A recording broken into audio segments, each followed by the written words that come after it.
আজকে আপনি বাড়িতে কি দেখছেন? বাড়িতে তো গেটটা খুলতে পারছি, গ্রিলটা খুলতে পারতাছি না। তো তালাটা দেখি হঠাৎ করে বাইরে আইছে যে এটা শব্দ হচ্ছে। তারপর পিছন দরজাটা খোলা পাইছি, তো পিছন দিকে আইছি, আইয়া ভিতর দিকে এই অবস্থা। কি নিছে? খালি কাগজপত্র? এটিএম নিছে, কাগজপত্র কিছু নিছে। কি চাইতেছেন বর্তমানে? ওখানে তো থানার কাছে তো থানাটা জানানো হয়েছে, তারা যদি বার করতে পারে আর কি। আপনার নামটা? মিঙ্কি চৌধুরী। ধন্যবাদ।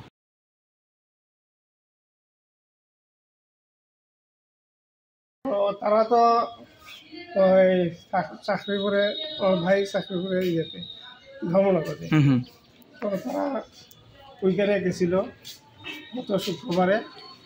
আজকে আরেক শুক্রবার আইসে, আইয়া দেখে এই তালা খুলতে চায়, তালা খুলতে পারে না। চাই দেখে ঘরের দরজা জানলা সব খোলা।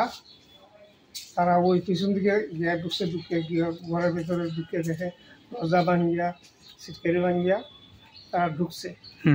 ঢুকিয়া তছনছ করছে আলমারি, এনার দুইটা আলমারি ভাঙছে, ভাঙ্গিয়া কোনো কিছু পাইছে না। তো আর একটা দলিল আছে, একটা ফাইল আছে, ফাইলের ভিতরে দলিল সব এটি লইয়া গেছে। এটি লইয়া গেছে গিয়া। আর যে এই যে তালাটা যে লটকানো, এটা কি চোরেরা নিয়ে দিয়া গেছে? না না, এরা প্রথমে এই দিক দিয়ে আর ঢুকার চেষ্টা করছে, করিয়া তালারে মনে হয় টাজা মারছে, খুলে না ওনার তালা। ওখান চাবি দিয়ে এটা খুলে না। আপনার ভাই নি? এটা কোন এলাকা? এটা সর্বানন্দ সরণি, গোলাবাসা ধরে। আপনার নামটা? আমার নাম গোপাল চৌধুরী। যার মালিক? মালিক হলো অঞ্জন চৌধুরী, আমার ভাই, ছোট ভাই। উনি থাকেন না এখানে? না, এখানে থাকে না। তাহলে স্ত্রীও থাকে না? থানাতে জানানো হয়েছে না? আমরা কি চাইতেছে না, এই রমজান নিত্যদিন চুরি হইতেছে এলাকাতে, কি কইবেন? কি কইবেন এমন যে চুরি হইতে আছে প্রতিদিনই শহরের বিভিন্ন এলাকায়?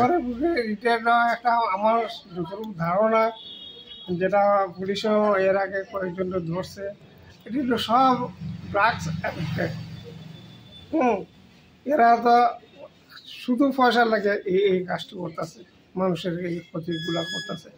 আর এই পাড়ার মধ্যে বেশ কয়েকটা ফ্যামিলিতে হয়েছে, এই ঘরটা করছে। এইভাবে তারা চালাইয়া গেছে। এটা কবে করছে কোরমনো জানান? এটা গত শুক্রবার গেছে, আজকে আইছে, আজকে আইয়া দেখছে তারা। কালকে যে করছে বা পরশু করছে এমন কিন্তু চোর ঢুকছিল, এটা চোর ঢুকছে। ঠিক আছে।